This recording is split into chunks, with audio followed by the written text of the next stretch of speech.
This nibble originally aired on RSBANDB Update, episode 902, Fresh Beginnings. Enjoy.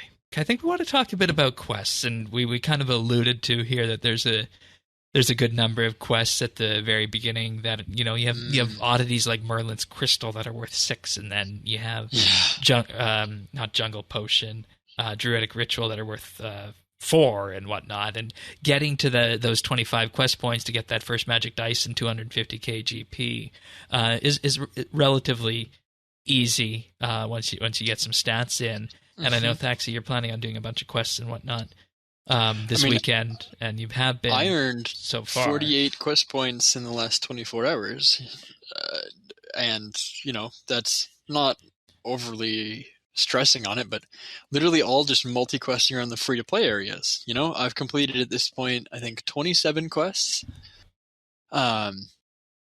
which not like making a strong concerted effort to quest. It's just kind of, these are the ones that I was running past and said, yeah, I'll just take care of that. I'll get the Ashdale lodestone unlocked. I'll look at this, do that. Grab some smithing XP from that. Ashdale for the weekly thing, yeah. So what quests outside of obviously the big early ones that offer those huge amounts of quest points would you say people should be looking at? I mean, it's all kind of it's a debate of like just what you need, right? If you really want to be combat focused, you could do some of the ones that are going to go into more combat things, right? Like Waterfall. There's a lot of odd quests that have like interesting niche rewards that might be valuable for this. Like if you're looking to smith something and want to smith like fletching experience, right? Arrow tip stuff that's stackable. Darts are worth almost twice as much XP per bar in fletching experience as bolts are. They're way better. And darts will also... And that's that quest in the desert, right? Yeah. Family exactly. something, I think? Family Crest is something different. No, we should know this. It's the one in the Tourist Trap. It's Tourist Trap. Family Crest is the goldsmithing gauntlets and storing gold and silver in your ore box. If you want bows or crossbows, the level to make like a level 50 or 67 crossbow is like 80 or 90 fletching. But if you want, like, I think the darts are significantly lower level. Actually, don't quote me on that. I actually think that might be wrong. But you can smith them at low level. But you could smith like knives or throwing axes, right? And those are range level options that will level up with you. If you wanted something in like the level 30 band and you've only got the level 20 or 40 spear. I don't know. There's some like odds and like that. Like I've used the Mind Spike from Rune Mysteries several times if I just need a water rune or an earth rune or something for enchanting things. That's why you were doing that. Yeah, because that was my free water rune, and then I had Astral Runes for Cosmic Runes Second 10 from something dropped them for me. Right. I haven't done too many quests on mine. The ones I have done, I've done obviously Cook's Assistant and Sheep Shearer. Sheep Herder is another one that gives, I think, 4 or 5 quest points for no apparent reason. I hate the quest. There's the reason. That one and Rearcatcher are my least favorite quests, up with Garden of Tranquility, but that's more personal issues and not because I think it's a terrible quest. Oh yeah, back in the day when Garden of Tranquility came out, it wasn't me who called the quest this, but the other co-host at the time called it Garden of Tranquilizers because of just needing to wait with farming stuff. Yeah. So, but Sheep Herder, good quest points, bad things. But we've also... You were saying, Tannis? Yeah, go ahead. Tannis? Oh, I'm sure I was talking smack about Sheep Herder. It was terrible quest. Yeah, in fact, should be a mini quest of any things. It shouldn't be worth the amount of like 4 quest points that it is, but whatever. And when you look at it as well, another one you could do for 4 quest points, even though it's 4 mini quests, is last year's Once Upon a Time. Yeah, but that's longer for 4 quest points. Yeah. I mean, yes, but yeah. And we've kind of touched on this earlier with my construction XP and thieves thieving XP. But the Violet quest, Violet is Blue and Violet is Blue 2, the Christmas quests and whatnot, that from, I think it was 18 and 20, you can go and do those, and in total with that you get 15,000 XP in aggregate in a skill of your choice. You can, of course, spread it around if you want, but there's a good amount of XP dropping from that one as well. So, I think the best thing to say is that, if you're looking for a shot of GP, just run through the RuneScape Wiki's list of quests and sort it by quest points, and there's lots on there that are relatively easy to do at low levels and intermediate difficulty, and where we're at with Fresh Start Worlds, where you can easily hit that 25 quest points not too difficultly on that. But then very quickly.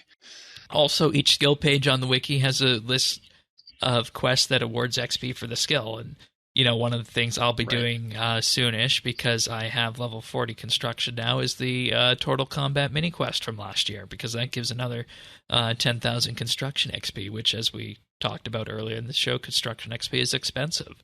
So it all depends on utilizing the quest system to find what you need and tailoring it to your fresh start experience on that, I think. And I know we had some people that were concerned about like how overpowered the quest list was for getting early fresh start points.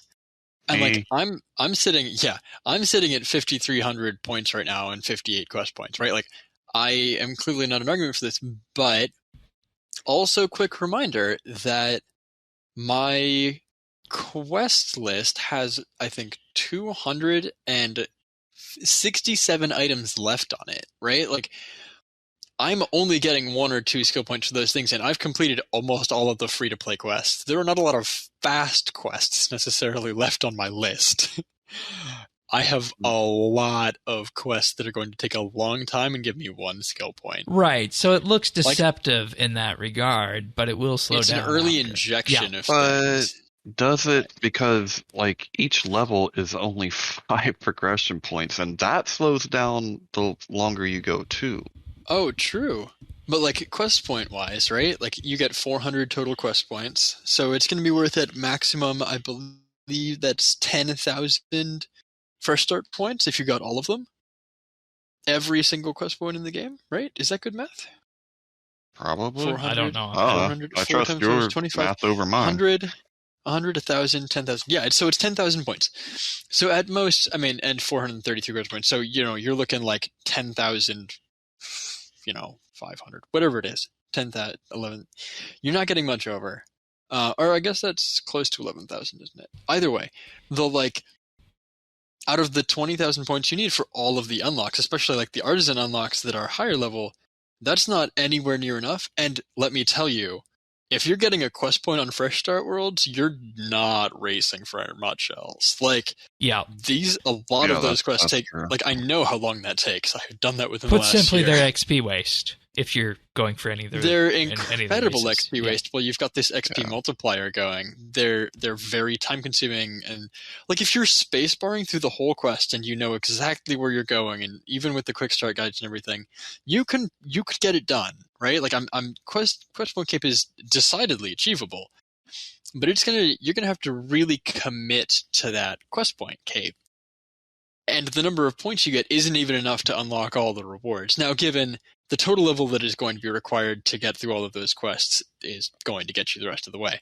But, the quests on their own, that's a huge time sink. And like, the hours and hours and hours you spend in a lot of those quests that give you at most 1 or 2 quest points, like Slisuke's endgame gives you 3, and that's a lot for recent my god. Quests. Like just thinking of that Desert Treasure gives you 2 or 3. Like, I could go through this list and find a lot of these long. Like, Plague's End only gives you, I think, 2 or 3 as well. Like, there's a lot of these quests that are so long and so far into quest things that, like, they're just, you look at the rewards. Plague's End, 2 quest points. So I think that's going to be, like, for now, when I get 5 quest points for handing 3 pieces of goblin armor to somebody. Mm-hmm. You're going to do that. I'm going to do that. But like, and that underscores later? the point. Yeah. Optimize questing for what you need right now and what it's going to give you, unless you're going to be, try and get that quest cape as soon as Right. you want. And then, by all means with that, all the power to you on that. You can find full episodes of RSBANDB Update right here on this YouTube channel. If you found this video useful or just enjoyed it, like and subscribe, or leave a comment.